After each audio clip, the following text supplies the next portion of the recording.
प्रारंभिक स्थिति में हम सब ऐसे ही होते हैं। एक तरफ तो मन कहता है कि ठाकुर जी के पास चलना है, एक तरफ मन कहता है अभी तो ये भी भोगना है, अभी तो ये भी करना है, अभी तो ये भी देखना है, इसको भी पाना है, इसको भी भोगना। ये सारी मन में स्थितियां बनी रहती हैं।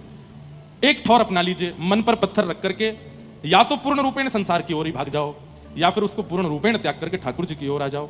दो नाव पर पैर रखोगे, बहुत बुरी तरह डूब जाओगे, गिरोगे, बच नहीं पाओगे, संभल नहीं पाओगे।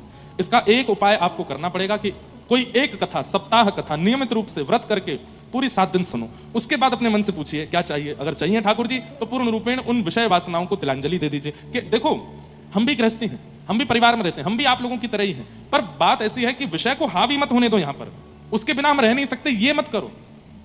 जो आवश्यक है वो तो करना ही है, पर उसी में ही रमे हैं, उसी का ही, उसके बिना रह ही नहीं पा रहे हैं, ऐसे नहीं होता है। एक मार्ग चुनिए और उसको पकड़ लीजिए।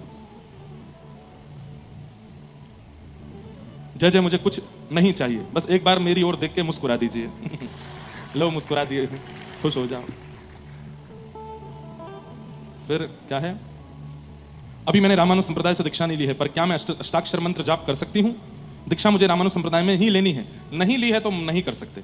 जब तक गुरुमुख नहीं हो जाते तब तक इस मंत्र विधि को नहीं करो।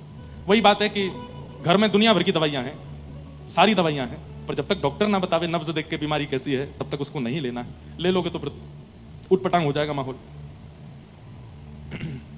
ठाकुर जी जिनसे प्रेम करते हैं उन्हें विरह देते हैं। ब्रज के भाव से विरह की असली परिभाषा क्या है? प्रतीक्षा करना और मिलन की इच्छा ना रखना। बहुत उल्टी परिभाषा है। प्रतीक्षा भी है पर वो मिले ऐसी जिद भी नहीं है। प्रतीक्षा उतनी ही है कि वो मिल जाए, पर वो मिले इसकी जिद नहीं है, इसको विरह कहते हैं। अब सोचते रहना इसको क्या है।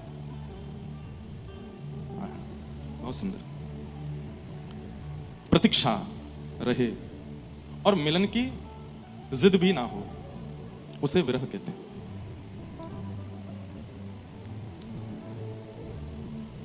बस ये सब भाव हैं, सबको प्रणाम करते हैं। एक बहन जी ने राखी भेजी है, उनकी राखी भी स्वीकार है। और भी कुछ भाव है, अब हम बहुत जल्दी पढ़ नहीं पाएंगे सबको। प्रणाम करते हुए आज की कथा में प्रवेश करते हैं। बोलो वृंदावन बिहारी लाल की जय।